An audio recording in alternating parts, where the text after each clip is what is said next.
طبتم أوقاتنا أينما كنتم أيها السادة والسيدات. من الفضيلة نحييكم ونقدم لحضراتكم نشرة أخبار الظهيرة.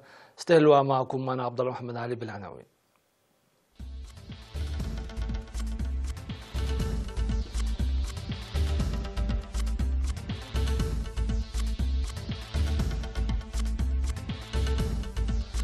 مطالبة شركة الكهرباء بتنفيذ الإصلاحات.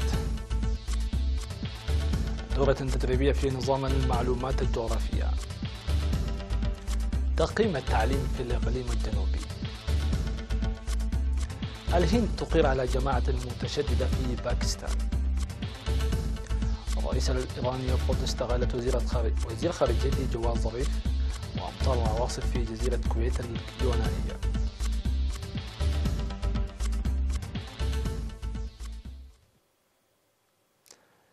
أهلا بكم إلى التفاصيل.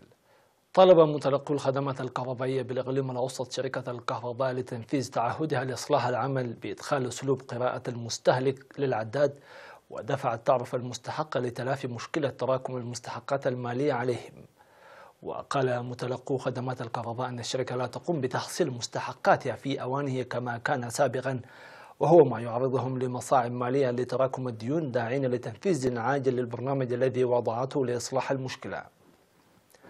وقال مسؤول التوزيع والمد في شركة الكهرباء الإريترية المهندس إبراهيم برهة بشأن مطالبة الزبائن أن المشاركة المذكورة ناتجة عن قصور في عمل الشركة، ويجري العمل بإدخال التجهيزات والقدرات البشرية اللازمة لحل المشكلة سريعا وقراءة الزبائن للعدادات بأنفسهم ودفع فاتورة الكهرباء. وحول تنبيهات الشركة للمستهلكين عبر وسائل الإعلام بخصوص انقطاع التيار الكهربائي وتوقف ذلك حاليا، ذكر بأنهم يقومون حاليا أيضا بالتنبيهات، لكن الانقطاع الفجائي يكون خارج إرادتهم. وتقوم شركة الكهرباء بحل إشكالية الكهرباء التي كانت في السنوات الماضية، وتسعى لإيصال الكهرباء إلى الريف النائي حيث تستفيد من التيار الكهربائي حوالي 145 قرية.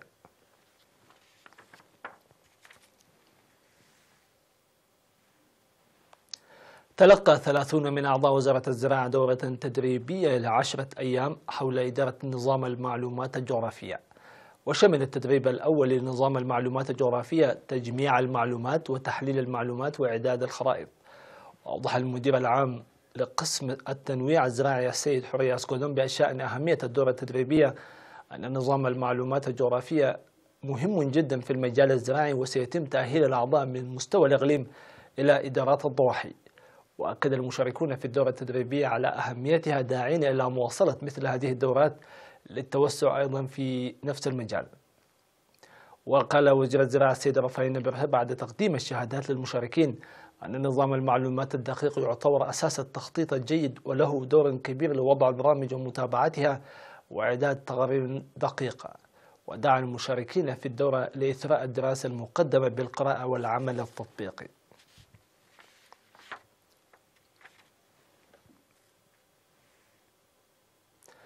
عقدت اجتماعات في مديريات مندفرة وماعين وميمنة لتقييم العملية التعليمية ونتائج الطلاب. وأوضحت التقارير المقدمة بأن النجاح في مديرية مندفرة في الامتحانات نصف السنوية بلغت 89% في المرحلة الابتدائية، و79% في المرحلة المتوسطة، و72% في المرحلة الثانوية. وفي ماعين كانت نسبة النجاح في المرحلة الابتدائية 84%، والمتوسطة 65%، والثانوية 75%. ودعت التقارير لتنسيق الجهود للحد من مقاطعة الدراسة المرتفعة. وأشار تقرير فرع مديرية ميمنة إلى أن أنشطة التوعية ساعدت لمتابعة الأطفال المتخلفين عن الدراسة التعليم واللحاق بنظرائهم، وحل نقص المعلمين نتيجة كثرة الطلاب بتعاون المواطنين وإدارة المديرية.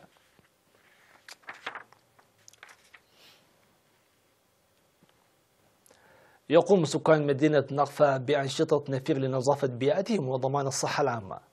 وهدف النفير الجاري بتعاون الإدارة ومكتب وزارة الصحة ومشاركة شعبية واسعة مكافحة الأمراض الناجمة عن نقص النظافة. وقال مدير مدينة نقفة السيد إبراهيم محمد علي أن العمل يسير منذ شهرين لإدارة تلوث مصادر المياه بسبب تعطل سيارة نقل النفايات.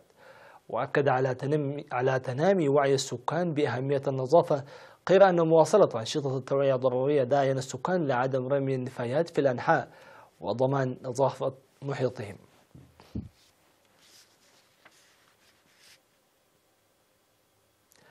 فاصل المشاهدين الأفاضل، ثم نوافيكم بالأنباء العالمية، فتفضلوا بالبقاء معنا.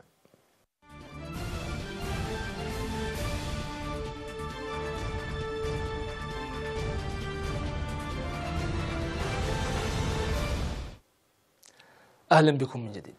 نفذت الهند ضربة جوية في باكستان قتلت 300 يشتبه بأنهم متشددون بحسب ما أعلن مصدر كبير في الحكومة الهندية في تصعيد للوضع المتوتر بين البلدين.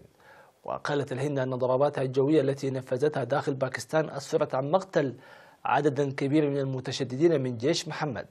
وبحسب وزارة الخارجية الهندية فإن الهند قصفت أكبر معسكر للجماعة المتشددة في بالاكوت في عملية قادتها المخابرات.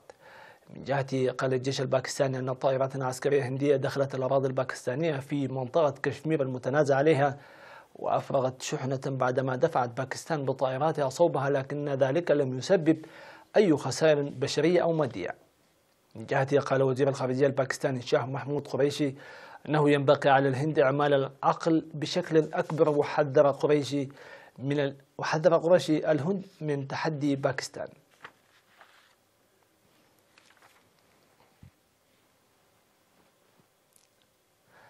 رفض الرئيس الإيراني حسن روحاني استقالة وزير الخارجية محمد جواد ظريف التي أعلن عنها سابقا.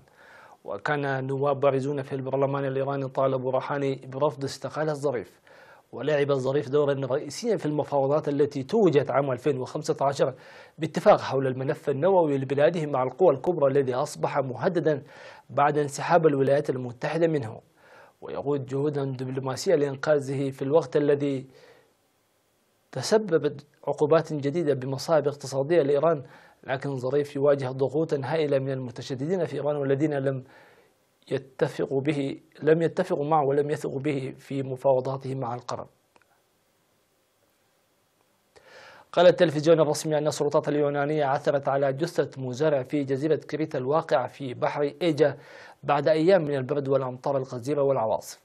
وأصبحت كريت وهي أبعد جزيرة يونانية جهة الجنوب ومقصد سياحي مهم، أكثر منطقة منكوبة في البلاد بسبب العواصف التي ألحقت تدميرا كبيرا بالطرق والمباني والمرافق خلال الأيام الماضية. وأظهرت لقطات تلفزيونية جسرا عمره قرنا وقد انهار بسبب ارتفاع منسوب المياه، فيما أخليت بعض البيوت كإجراء وقائي. وكانت الرياح قد جرفت سيارة المزارع القتيل.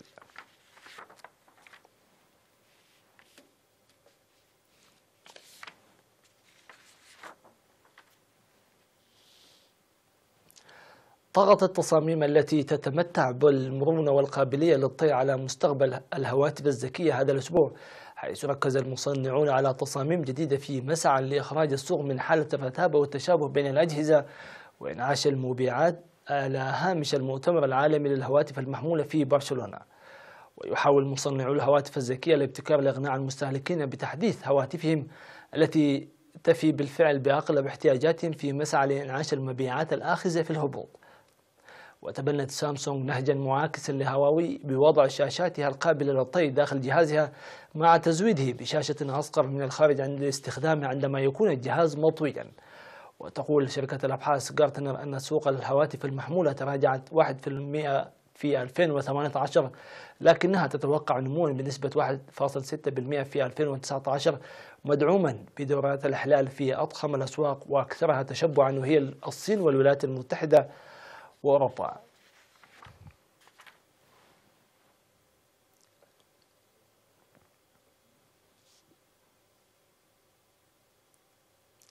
المحطة الرياضية ستكون آخر ما في هذه النشرة.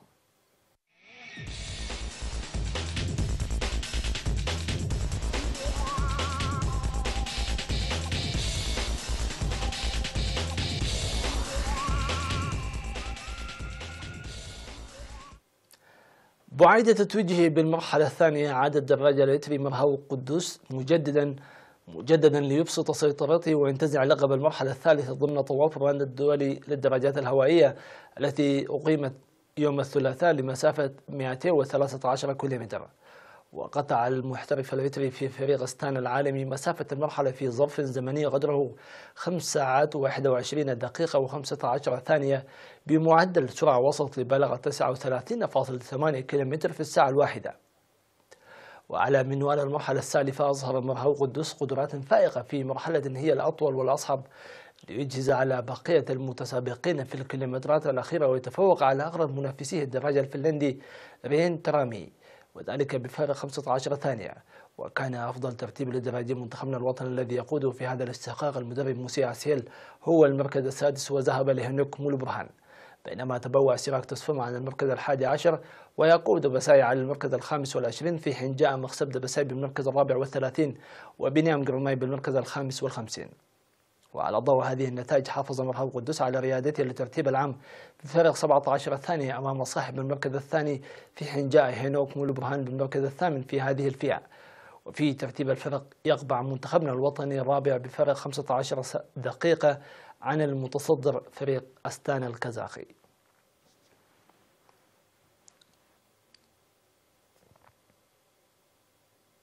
وصلنا إلى نقطة الختام، في أمان الله وحفظه.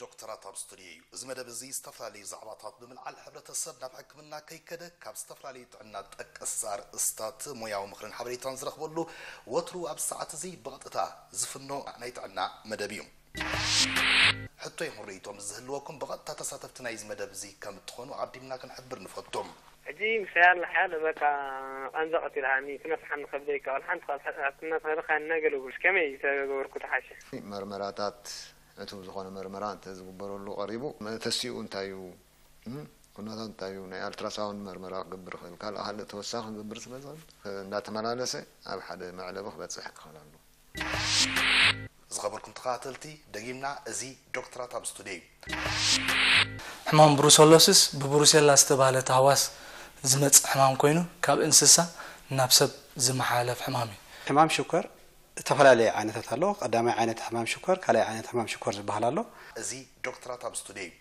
اتز تحت خبرت زلو اتز تحت عدم نايت انت زلو اتز على حمام موتن يقاطمو وترو أب ساعات زي بغطتا زفنو نايت عنا مدابيوم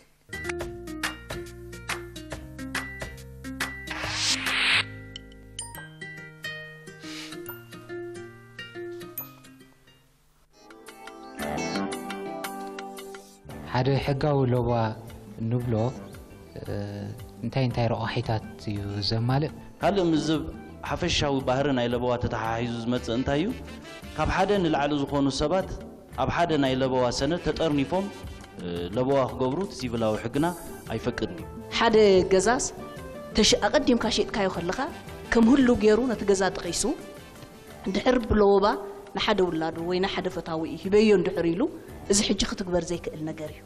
أب حق خدمة كلنا تقولون حلنا زبها لله كونوا حلنا خنبل كلنا أو علك تعبتوا خلها وسانيتات كتكبر كلها مرجعها تجلس كلها كل جزء أب كونوا حلنا استمر كوسخوني علو. وعل بقال كون خيلي وعل كاب صحف كون خيلي صحف سلازي بالك وعلي بالكان مالته يكون.